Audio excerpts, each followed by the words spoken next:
Hi, everyone. Let's just give it a couple of minutes for people to join. Meanwhile, I will tell everyone where we are. We are at an amazing webinar that's called Managing Returns Globally, Strategies for Scale and Speed. You can read this on your screen as well. I hope everyone can see the screen so everyone can actually read the text and see the slides. Welcome. My name is Alexandra Romantsova. I'm a Global Marketing Manager here at ReBound Returns. And today I'm joined by two amazing speakers. That's Caitlin Paradise, who is Senior Operations Manager in North America and Canada, also here at ReBound, and Angus Knights, Director of Product at ParcelLab. So maybe a few words on housekeeping, and I'll just still waiting a couple of minutes for people to join. On the right side, everyone can see a panel with chat, questions, Q&A. You can ask the questions in the chat. You can ask the questions in Q&A. If we will not have enough time to cover the questions, we will make sure to come back on them in follow-up. But before, maybe one more minute for people to join, very important question. How is the weather where you are, guys? Because in the Netherlands, it's hot. It's 35 degrees Celsius. And I'm just happy there is AC in the office. It's warm here in London. I'll tell you that much for free. Yeah, but we're all surviving. Much cooler on the East Coast, guys, not to rub it in, but we're cool and comfy over here compared to you guys.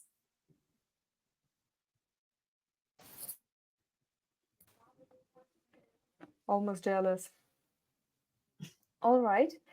I see people joining, so we can slowly start with the webinar. Guys, can you just in a couple of words introduce yourself? So maybe what do you do in your day-to-day job? So we know who are we talking to in this amazing webinar.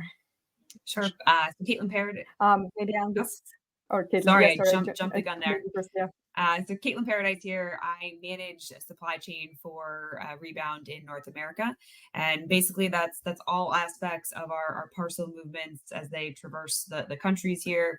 Our hub operations across the US and Canada, and then ultimately moving returns back to our clients. And that can be many different modes, whether it's parcel, sea, air, we kind of manage it all.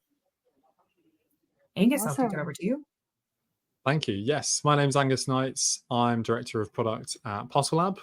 ParcelLab is a software as a service platform, and we focus on the post-purchase experience ultimately. So that's the digital experience that encompasses order tracking, proactive customer communications, and also the digital returns experience. And so, yeah, very excited for this discussion. Awesome. So what we'll be discussing today, we have at least 4 amazing, interesting topics. Returns as a loyalty driver, global returns done locally, creating revenues with returns and returns fraud. Ooh, I can't wait to go into them. Let's see, where will we start? And we will start with very short introduction. I think everyone who is here knows that returns are important, otherwise they would not be in this webinar, but just a very short introduction, why are they important? Depending on the company, depending on the industry, you can probably, you probably have seen that returns rate can be up to 30%. And this is always seen as a lost revenue. And when we are looking at the amount of money that is, it was more than $700 billion worth of merchandise that was returned just in US alone. Can you imagine how much it is on the global scale? And it means that you need to have a proper return strategy in place to manage the returns of all this merchandise. Because if you're not doing it well, the consumers might not come back to you after this. If the returns process was not easy, the consumers actually say, no, we don't like you, we will not come back. With 92% of consumers more likely to buy it again if the process was easy. So when Now we have established the baseline. Returns are important. No discussion there, I think. Let's deep dive into how can we actually improve returns, because that's what we are here for, to give some practical knowledge, some practical examples on what to do. Returns is the loyalty driver, right? I, again, will just say 2 words and then I will stop talking and I will hand over the microphone to the experts. I'm here just the host. Something that I have mentioned already, 84% of shoppers say they won't shop again if the returns experience was bad. And on the contrary, consumers say they will go back if the returns experience was easy. But Angus, tell me, what is bad and what is easy when it comes to consumer experience in returns?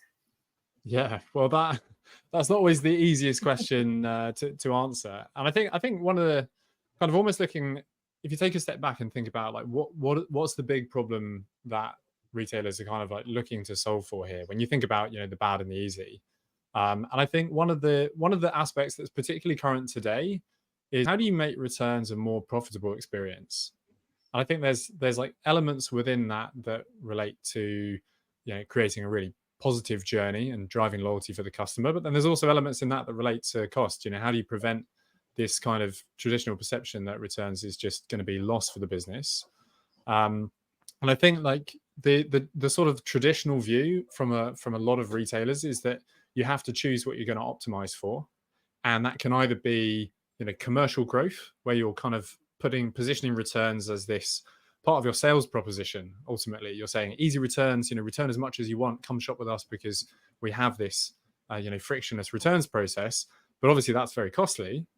Or you're looking at how do we actually make returns the smallest possible cost to the business.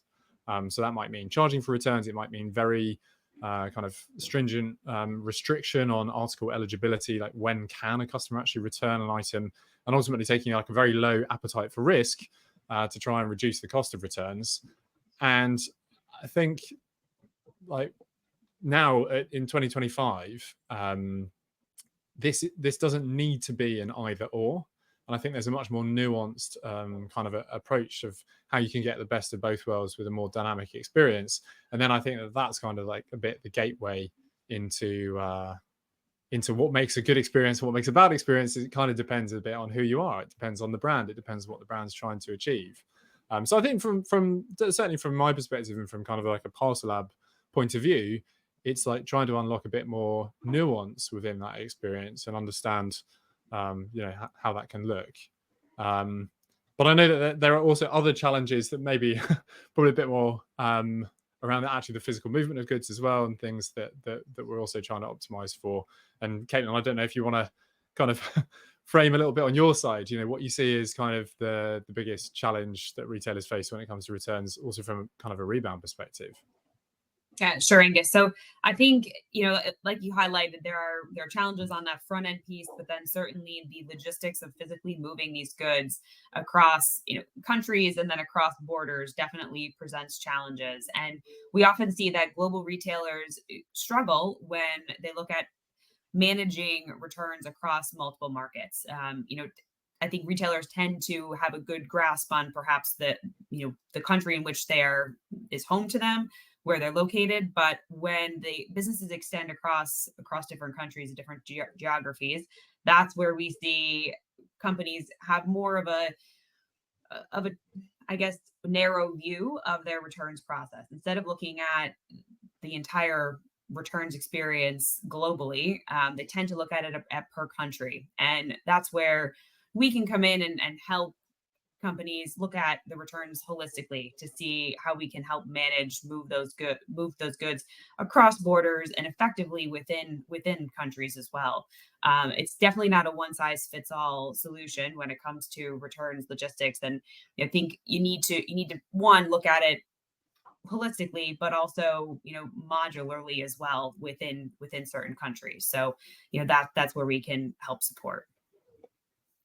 All right, let's maybe cut this topic into smaller pieces. When I'm thinking about good consumer experience, especially with the recent news, there is a lot about the flexibility that brands provide to the consumers in terms of returns windows and refunds, etc. And it all comes down to a returns policy. I know I steered the conversation a bit different direction, but this is a very interesting topic for me. I think in the last news, we've all seen some companies making their returns policies stricter. So going back to the returns and loyalty, how important is the return policy, and what effect does it have on the loyalty of these consumers, and which challenges, I would say, are there nowadays? Let's who wants to go first? I'm happy to kind of lead off on that. I mean, you know, it's interesting. So I'm based in the UK, of course. So I'm quite close to a lot of the current UK headlines. You know, there's been a lot of backlash, I think, for certain brands that have kind of basically placed blanket bans on customers. They've literally had accounts cancelled as a result of returns behaviour. But I think it is, you know, it is a lot more nuanced than that. Policy is important, but policy is kind of how you're. I think I like to think sometimes not so much around policy, but kind of around proposition. So, you know, policy is basically saying, here are the number of days that you're going to have. These are the options that will be available to you. Effectively, you're laying out the rules. But I think customers take that to be like, this is your offer to me from a return standpoint. You know, this is what you're saying I can sign up for. And I think that's where quite a lot of frustration comes. If you advertise one kind of policy and then you basically act in a slightly different way, you know, that can be quite a confusing experience. The thing about policies, we know that customers review returns policy. So there's been a lot of research, actually by quite a lot of different groups, and all of the findings are very consistent. We're seeing in the region of like 2/3 of customers are reviewing returns policy before they make a purchase. And I think in an Accenture report that was benchmarked at 60% of customers are reviewing returns policy, and 49% of customers, so the majority of those that review it, are actually in oftentimes being deterred from making a purchase as a result of the policy that they found. So there's this real element of like, you know, they know that they're signing up to a certain type of experience, and that is actually going to influence their decision making. But I think when we, you know, that's going to deter some customers that you actually would want to have, but it's also going to deter other customers that will end up being very expensive for you as a business, because you know that they're going to be serial returners. You know, they're probably going to return the majority of the products that they buy, and maybe that's like an intentional decision that you make as a brand. So I think there's a lot of kind of flexibility built into that. But I think also how you manage the communication around that situation is quite interesting. I know it's kind of like ASOS recently in the headlines that have had a very, they've traditionally been, I think, one of the leaders in the UK certainly of having this really strong returns proposition. But actually there have been other British high street brands that have had to make changes and start to focus on customers that are particularly unprofitable, and actually reach out to those customers and basically say, we notice you're returning so much stuff. You know, why? And I'm afraid that if that continues, we will have to do something. But I think the reason why those brands haven't ended up quite as much in the headlines is just because the method of communication and how that's kind of been worked through with the customer has been a little bit different. And so it's amazing what impact it has, actually, how you kind of message the experience, as well as, you know, the actions that you're taking as a result of that policy. That's that's a very good idea. It's how do you message with your consumers? How do you manage their expectations? Caitlin, do you have anything to add?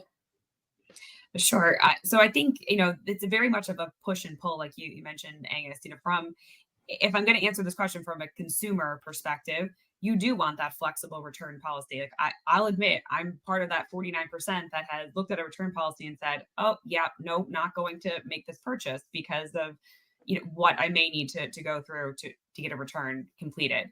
But speaking with my operations hat on in the supply chain world, I come from a background in retail operations, worked for actually a British fashion brand prior to joining ReBound, and seeing the return abuse come through the doors, you know, into the warehouse every day was staggering. And as a brand, yes, you do want to support those customers with that flexibility, but then there are those that continually abuse the policy. So there definitely needs to be a balance struck of not alienating your loyal customers who are good and use the return policy as it should, but also creating a system where you can identify those abusers and address them differently than your other loyal customers. So, I think ASOS is a great example. I guess we've also seen other retailers, some of our existing clients today, start to talk to us more about fraud and identifying fraud and how we can do that. Because, ultimately, I think knowledge is power. We need to first identify who the abusers are and then come up with a process to deal with those folks. So certainly something that's evolving, but I think we're starting to get the traction in the market to know that this is important, and we need to start paying attention to it. Yeah, and maybe just to add to one point. I mean, you kind of mentioned there, kind of building that knowledge and understanding is really important. I think one thing that kind of is worth saying as a baseline is that comes from having the data, and so you need to be in a position as a brand where you have that data about your customers, and you can actually see, it's very hard to spot fraudulent customers if you are not basically putting together the kind of digital footprint of those customers. I mean, it's hard to enforce returns policy if you yourself are not managing the digital experience around initiating a return. And so I think, there's a foundational piece kind of in this maturity curve from still working with very paper-driven returns processes to having very dynamic returns processes. It's a bit of a journey to get there. I think there's a really important element of digitization that brands have to be able to do to be able to kind of leverage that as well. Talking about data and proactive communication with consumers and around this, another aspect is tracking and providing consumers, but also knowing yourself where your items are. So basically, visibility on the items, both for consumers and yourself. I will start this time with Caitlin. How important is that for retailers nowadays? I think for retailers, it's really key. And I think, Angus, you said it very well. You need a digital foundation in order to measure, success or failure of your returns policy. So it's super important from that perspective. From a practical standpoint, it's really important to have that end-to-end visibility of what's happening in your network. So to speak more to the logistics side of it, you want to know where those items are, not only through the carrier journey, but then back through hub processing. If a return comes to one of our facilities, we can open it up, register the items, create a real-time record of what the customer has sent back, so that a return refund trigger can be initiated. But I think that in a lot of cases, retailers, brands don't have that end-to-end visibility of their returns network, and it also makes decisions downstream more difficult. If you have a good sense of what's coming back into your operation, you can then plan your next move, for inventory, what you're going to do with that stock coming back. But it all starts with capturing that data on the front end.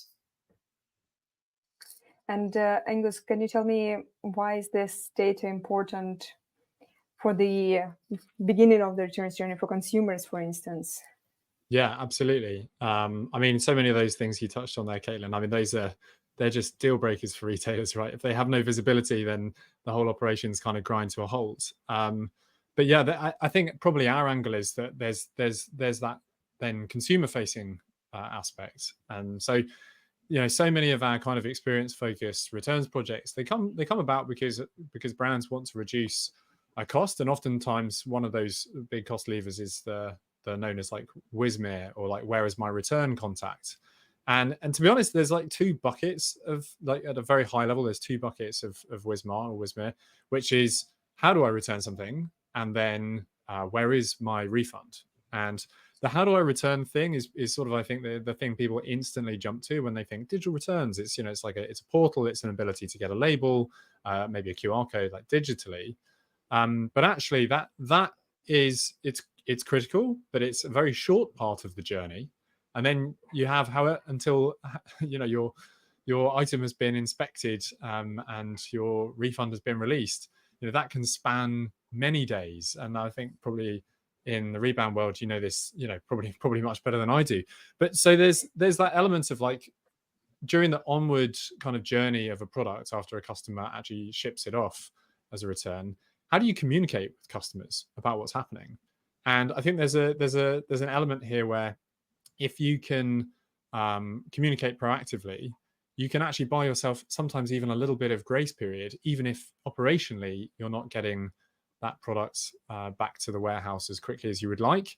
If customers feel like they're being taken care of and they're not being forgotten, they don't feel like their packages just ended up on the, in the back of some truck somewhere, forgotten about forever, then they feel a lot better about it, and they are much less likely to get in touch. And it can reduce, customer contact by 20 or 30% if you communicate proactively. And there's actually then a kind of another flip side to that, which is if you're proactively reaching out to customers who have actually shopped from you, generally customers are buying things because they actually want those items. It's not usually completely speculative. They wanted to buy, and there's some sort of reason. Maybe it didn't fit. Maybe actually just when they got the product, it just looked a little bit different to how they saw it in the images. They often actually would like to replace or get a different item. And so if you communicate with the customer at that stage in the journey, we often see that brands are adding potentially 3 really high engagement touch points. There's a confirmation of a return, letting the customer know that it's been successfully dropped off, letting it know that it's on its way back to the warehouse, letting it know that it's been inspected. That's like 3 or potentially 4 touch points that everyone is opening and loads of customers are clicking on. And if you can leverage those digital touch points and send that traffic back to your online store where you can have your returns tracking page, then you're sending back a lot of traffic for customers who feel like they're just about to get a refund and they're actually quite keen to spend that money again. And then obviously that maps into revenue ultimately. So I think the visibility perspective, part of it is to keep customers from feeling anxious, but then there's actually a lot of opportunity in it as well, which can be quite interesting. Interesting. Well, I think we'll come back to this in a bit about opportunities, but I want to catch this topic of you need to proactively communicate with your consumers to bring us to the next question, which is global return. So when you're proactively communicating to your consumers, is it always what's the English saying? One size fits all. Yes, that's the one. Should you be treating, when you as a retailer, should you be treating all your consumers in the same way? Or are there actually differences when it comes to different geographies, different demographics?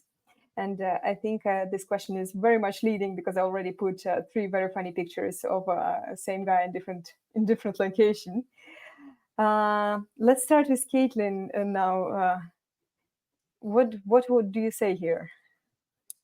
So, being an American and now working for a global company, I've been doing for 7 years now in total. There is a drastic difference in an American consumer versus European versus UK. And certainly extending into other portions of the world. So, the short answer is we are very different. And as consumers, we want very different things for not only the purchase experience, but also the return experience.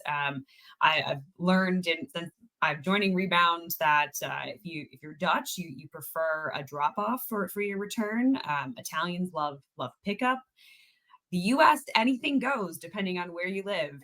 If you're out in the middle of the US where there's a lot of space and not a lot of things, a drop-off solution is probably not what you want. We have a very vast postal network over here that works very well, that touches all points of the country. But it's really important to have a good mix of carrier options for your consumers. Making sure that you're showing relevant returns options for your consumer, based on geography. Certainly something you need to take into consideration when you're developing a return strategy. I also want to make sure that you're showing carriers that your consumer's familiar with and knows. I think there's some sense of a consumer feels good if you say, okay, you're going to use this service to return. I'm a little skeptical when I get, even as a consumer myself, when I see something come through or I have to go drop it off at a location I'm not familiar with, or if it's honestly not even one of the big national carriers, you start to wonder about the what your returns experience is going to look like. So just making sure that you have a good mix, I think, is very important, and knowing the demographics of your consumer is will help drive success for your returns program. That's absolutely so important. As living in the Netherlands, I want my return to be done by PostNL because I know my nearest PostNL office is just in the nearest supermarket, for example. So as a consumer, I sign under each word. Angus, what about the digital side?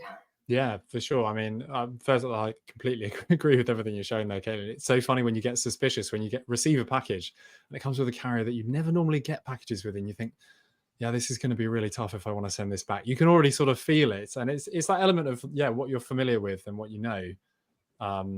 But I think from a digital, sort of the digital angle, I think some of the other things that we think about a lot are things like language. And it's interesting, you see lots of really complex organizations that are shipping to a lot of different geographies. They're potentially offering a buying experience in a lot of different languages.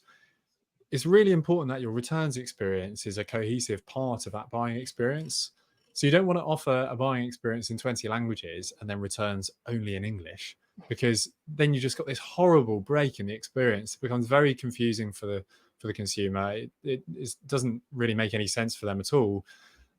So it's really important to be, I think, like very mindful and thoughtful around how you can make it a seamless extension of the other elements of that experience.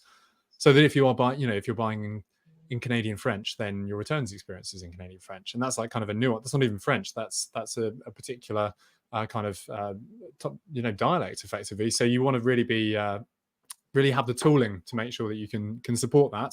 And actually, I think also in the age of AI that we're I was going to say heading into, I think deep within and then continuing to head into. There's lots of opportunities as well to manage that a bit more scalably. I mean, we've been playing around with so much AI translation. So you build a message or a communication or a piece of language in one language, and then you can convert it into all the others that you might have, that you might service, to give you that starting point, so that then the regional teams might be able to take some of those bits of copy and edit and tweak them so that it really fits the kind of tone of voice of the brand. But then I think there's like on the one side, it's like, you need to offer these kinds of languages. But I think another aspect of that's often neglected is when you have often really great regional teams, but they are often also smaller than kind of HQ, let's say. So even if you might build an experience kind of from a centralized perspective to start, often the question then becomes, how can I give control of this experience to the regional teams that work in these different markets, who are the subject matter experts for the customer in that market? They're the ones that, to your point earlier, Caitlin, they're the ones that have all the best local intel and understanding of which carriers should you be using, which kinds of propositions should you offer. I think it's also important to be able to involve them in the ongoing kind of maintenance of your returns experience, let's say. Because ultimately they'll be making little tweaks here and there that help to keep that experience feeling really consistent in those different markets. And so I think it's an important consideration that I think a lot of brands kind of only realize maybe a little bit further down their journey, when suddenly these regional teams are knocking on their doors and saying, we want to play as well. So it's good to be mindful of. Yeah, indeed, that's very fair. You need knowledge. Subject matter experts to actually have a say on it. Caitlin, I want to go back to you for a second, because in the beginning you mentioned about the importance of managing cross-border efficiently. Is this something that applies here as well? Certainly. So, we look at offering return services. There's you need to take a look at how you should handle each country a bit differently. So I'm going to start with the US since I live here and it's near and dear to my heart.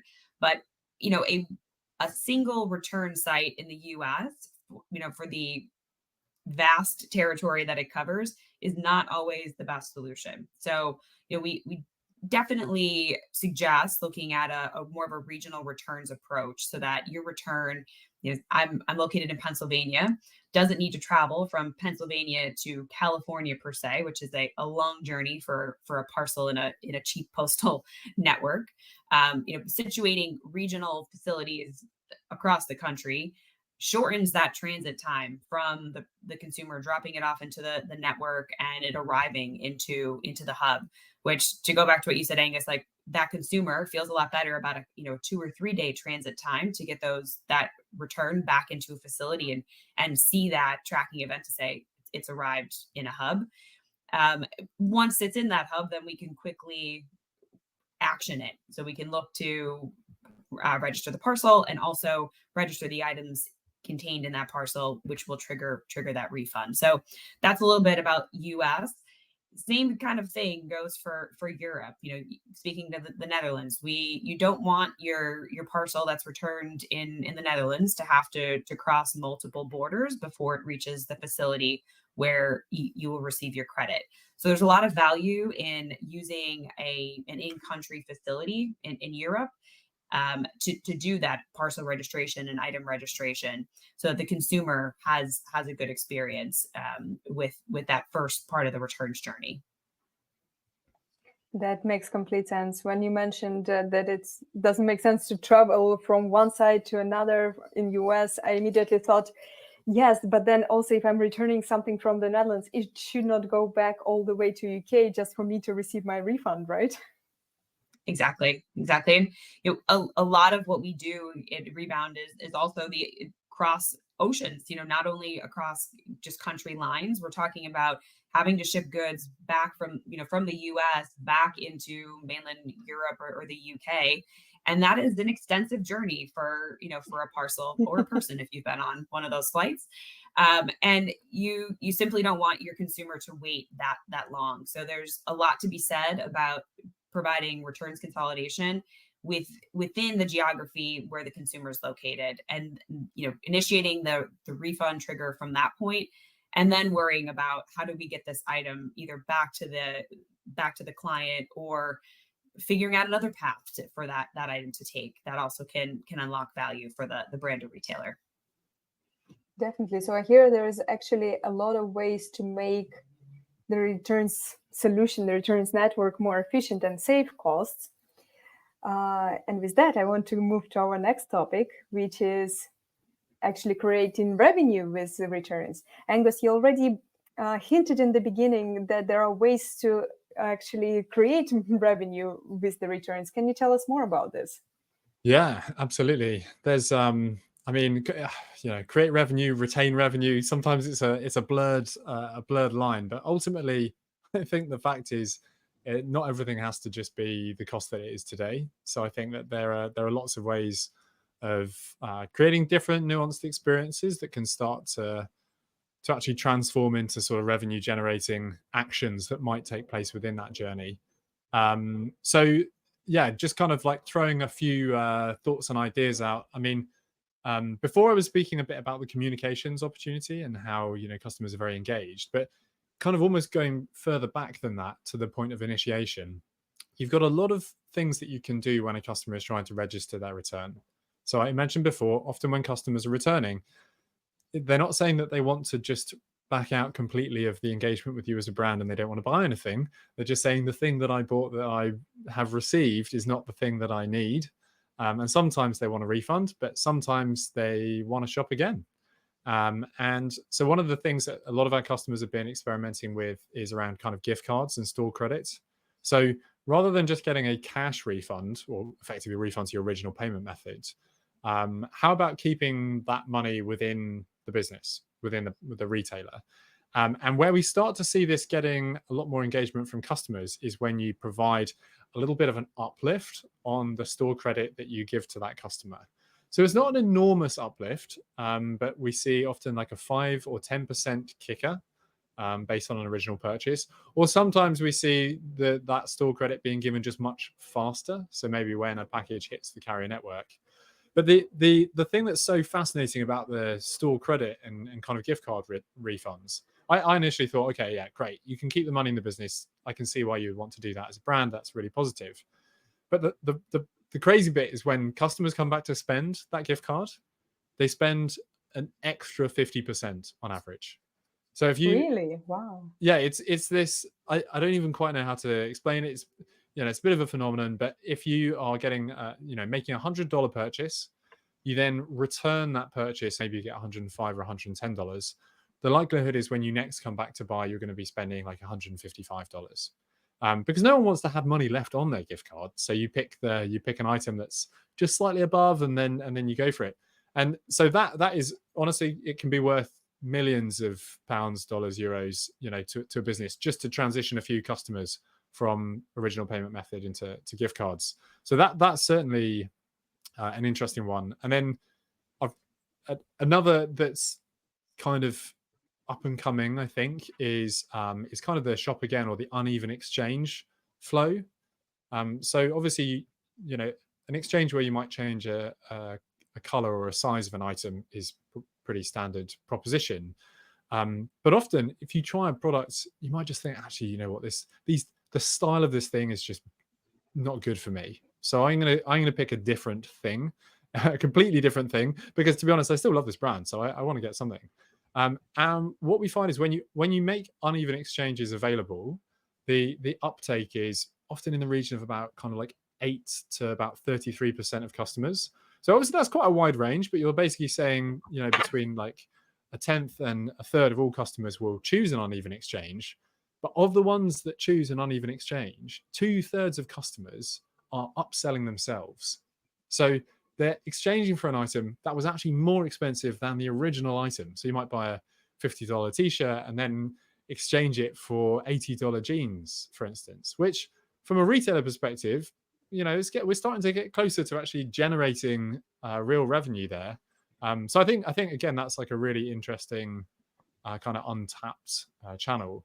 And then just my final kind of, and I think this is the most sort of futuristic of the options. There's actually so we've managed to get 38 minutes in and not talked about AI agents, which I couldn't possibly get to the end and not mention it.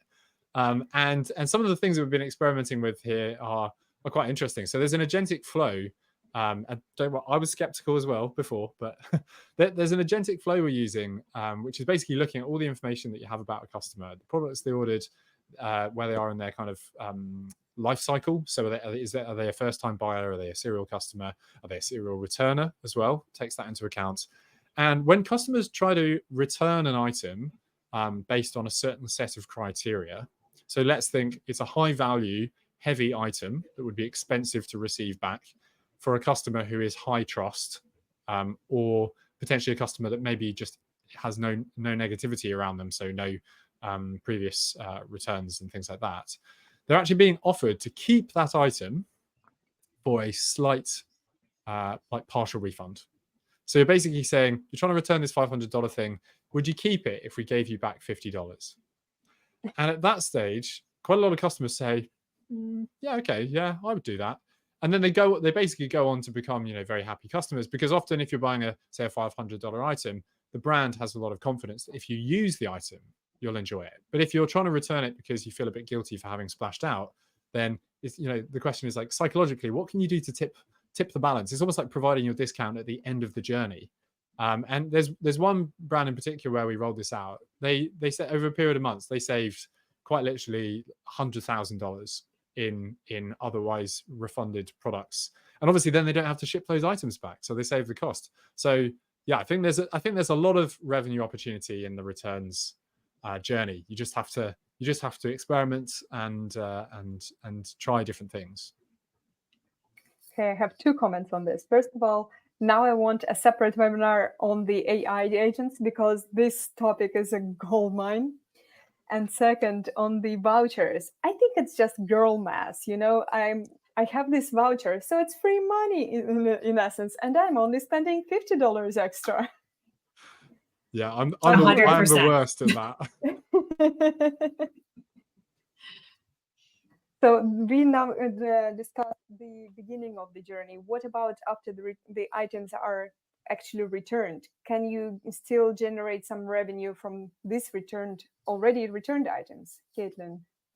Yeah, sure. So there is definitely, two parts of this. I think Angus did a really good job of summing up the first part of that. I think the second part is once this item is actually received into your facility, one of our hubs, there's a bunch of different things that can happen with that item. It's very shocking, but there are retailers and brands out there who discard 100% of the items that they receive back into their facility, which is crazy. You're not sustainable.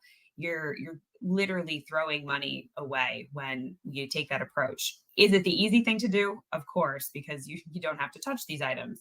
But with a little bit of elbow grease and a little bit of work, you can turn those items either back into very resellable, first rate inventory, or look at different channels for resale. So once we get an item back into our hub and we do the item registration and grading of that item, we have the ability to take it back to a saleable condition where a new consumer could receive that item and never know that it was once returned. So and for footwear and apparel, there's a great recovery rate to be had for refurbishment.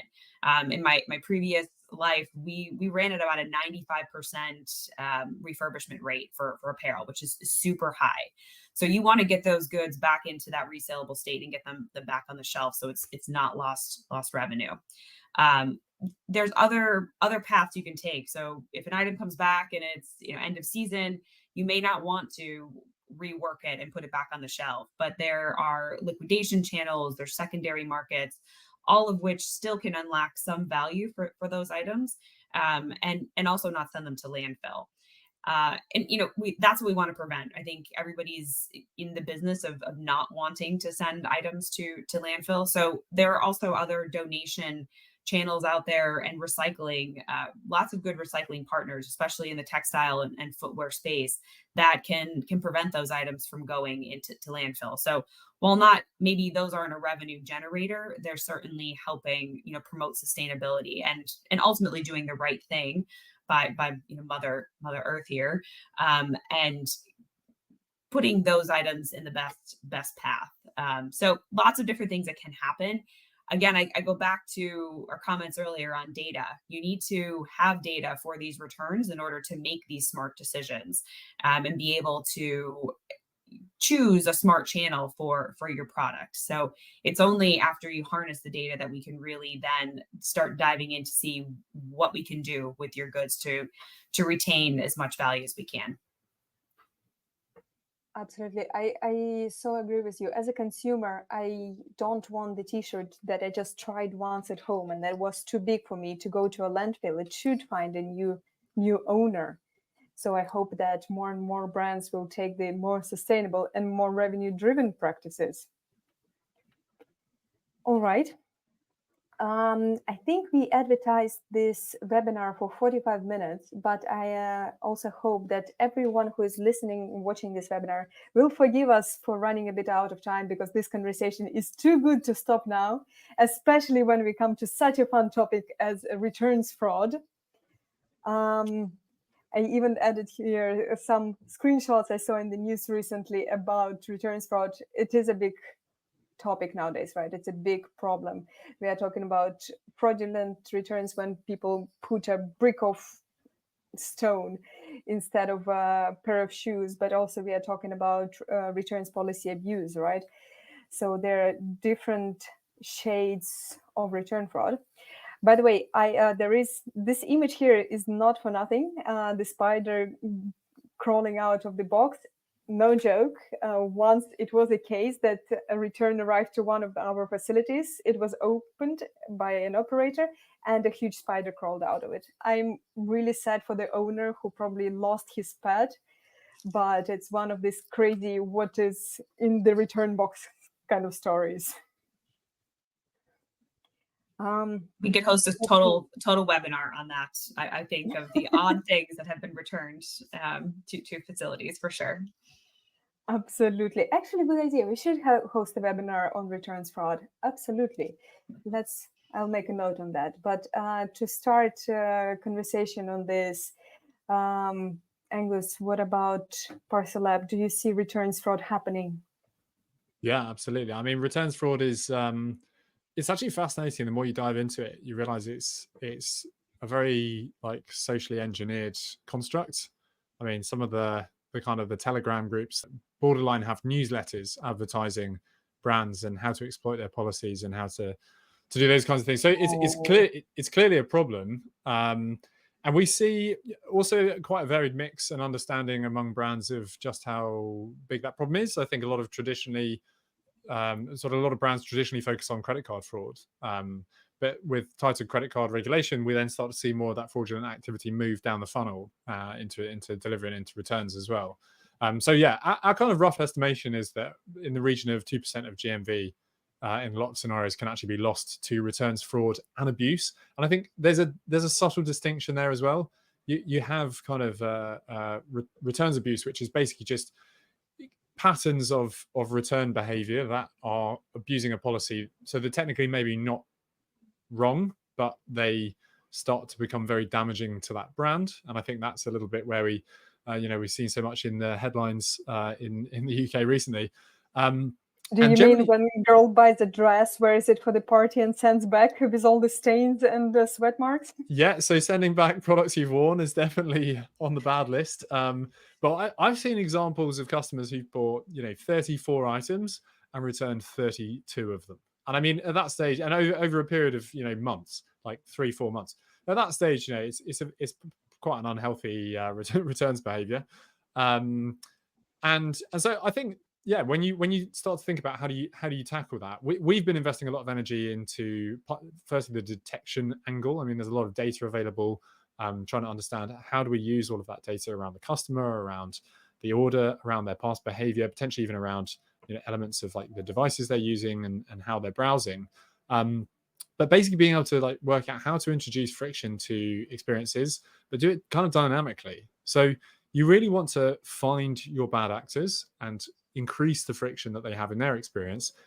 And then on the flip side, you want to find your good actors, the people you really trust, who are really great for your brand, and give them the benefit of the doubt, and also work out how to kind of monetize that and give, potentially be more generous with them. And the sorts of things, we can see here is scenarios where you might have a package that gets delivered in one location, maybe to use your American geography example from earlier, Kate, and you might receive something in Pennsylvania and then it gets returned in California 6 hours later. And if that's happening, that's likely a fraudulent activity, right? There's very few legitimate scenarios where you'd be able to get from one of those locations to the other in a period of a few hours. And so it's then, okay, how do you flag those returns? How do you flag them also to warehouse staff, to customer service agents, so that they have more context around that? Otherwise, when a customer reaches out, the customer service agent might give them the benefit of the doubt when you actually don't want to. And then also, how do you start to tackle some of the individual like types of fraud that happen as well? So we've seen that if you introduce only the QR code and remove the label, then rates of FTID fraud, so that's fake tracking ID, it's basically where someone photoshops the label so that the package does not get delivered to the warehouse, but goes to some other property and is empty. If you only give them a QR code, then those FTID fraud rates drop significantly. Almost completely wiped out. So yeah, I think fraud is like very much an emerging space where retailers are starting to learn about the cost that it's having to the business and are starting to not necessarily just give all their refunds straight away, but then start to try and understand a bit more about the context of customers. And I would expect that to continue and for brands to kind of evolve their returns fraud proposition quite a lot over the next year or so. I love your example of using data that you can actually see and predict which of the returns or which of the consumers can be fraudulent and flag them when the return is happening or even before the return can happen. Interesting. But so that's again, on the digital side, in the beginning of the journey, Caitlin, can we do something when the return have already entered the network? Sure, and I think we'll start with Angus's list of bad actors. So, if we know that a consumer is on that, watch list for returns fraud, those parcels can be flagged coming into one of our facilities for additional checks. So, a brand may, for the loyal customers, may not require as extensive of a check-in process, but for this list of identified customers, we can provide more of an extensive registration and grading process to ensure those items are what they are expected to be. Also, just to step back, our process of item registration gives our brands and clients much more visibility into the items that we're actually receiving back into that return. So, there's lots of cases where somebody will put in a shirt that's perhaps looks like the brand that they purchased, but for significantly less dollars. So during that item registration process, those types of swaps or inaccuracies can also be identified. And on the request of one of our clients, we're working to develop some additional data capture for instances like this, where the operators will be able to take a photo to produce photographic evidence of what is physically being returned, for that then to be sent back to the brand or retailer, and a decision can be made based on the facts of what was actually sent back, whether or not a return, a trigger will be issued for that refund. I think it also gives you more ammunition to have that communication back to the customer to say, we have evidence of what came into our facility, and this is what you sent back. Sometimes a picture tells 1,000 words, and I think in this case, it's really important to have that evidence, of just to support the returns fraud claims that we do see. Or I can imagine this email. You claim to have returned this pair of shoes, but we have received a bottle of water. Do you want to get your bottle of water back? Because we will not be giving your money back for this. Yeah, for sure. Yeah, but in all honesty, I think that's indeed very correct not to issue refunds for when the fraud is committed, right? That's I think one of the activities that will maybe hopefully prevent fraud in the future. If the consumer knows it will not fly, maybe they will stop trying. But wishful thinking.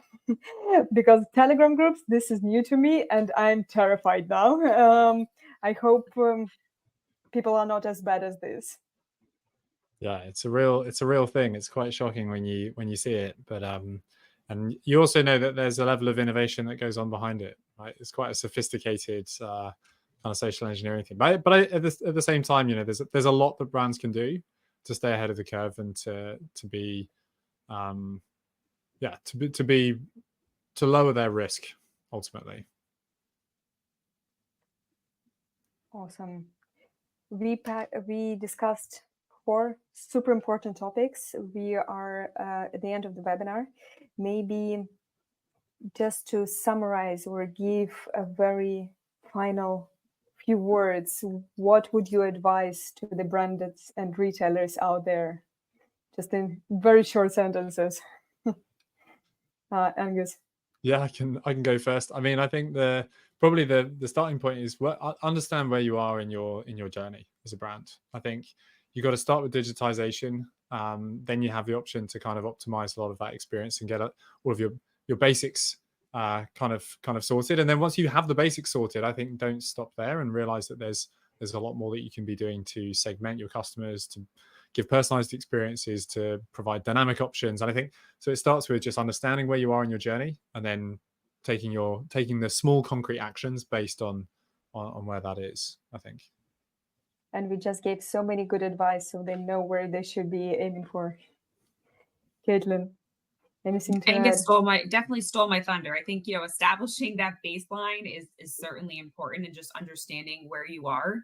And also being open to a crawl, walk, run approach, where there are small things that can be done to make make your returns journey more effective for not only you and your consumer. And also say that there are great partners in this space, that a brand or retailer doesn't need to do it alone. Don't hesitate to reach out to those of us who do work in the industry.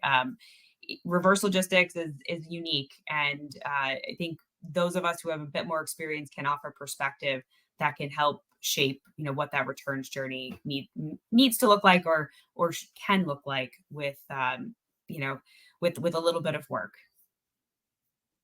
Awesome.